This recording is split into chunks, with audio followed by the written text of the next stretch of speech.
आता चोरट्यांची स्मशानभूमीवर नजर. सोन्याच्या लालसेनं स्मशानभूमीत चोरी. स्मशानभूमीतील मृतदेहांची सुरक्षा वाऱ्यावर.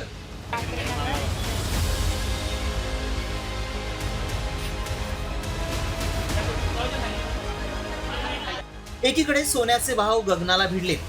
10 ग्रॅम सोन्यासाठी 1,26,000 रुपये मोजावे लागतायत. त्यामुळे चोरट्यांनी आपला मोर्चा स्मशानाकडे वळवलाय.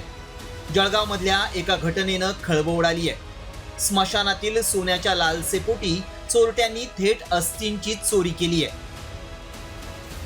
छबाबाई पाटील या वृद्ध महिलेच्या अंगावरील सोन्यासाठी चोरट्यांनी रातोरात अस्थी पळवल्या आहेत. यांचे आज याच्यासाठी आलेलो होतो आम्ही कार्यक्रमाला, पण त्या ठिकाणी त्यांच्या डोक्याचा भाग, पायाचा भाग व हाताचा भाग हा गायब झालेला आहे.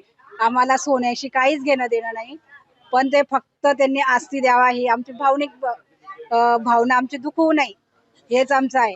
पुढे आमच्यावर जर हे झालंय ते दुसऱ्याकडे होऊ नये.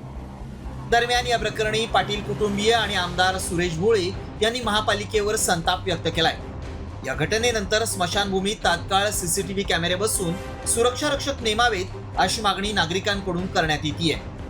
त्यांनी जे सोनं काही थोडंफार असेल, त्यांच्या आईची जी इच्छा होती की बाबा सोनं थोडंसं अंगावरती राहावं, आणि मला वाटतं मुलांनी सोन्यांनी ते तसं सोनं राहू दिलं.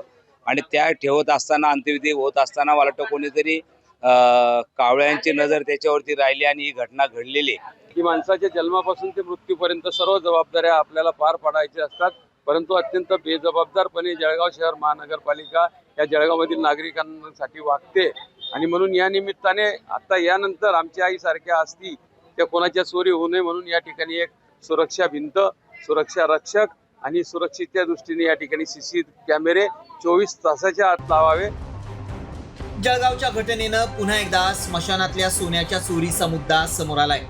मात्र लाखाच्या घरात गेलेल्या सोन्याच्या मोहापायी जर अस्थी चोरल्या जात असतील तर ही घटना निश्चितच माणुसकीला लाज आणणारी आहे. संजय महाजन, साम टीव्ही न्यूज, जळगाव.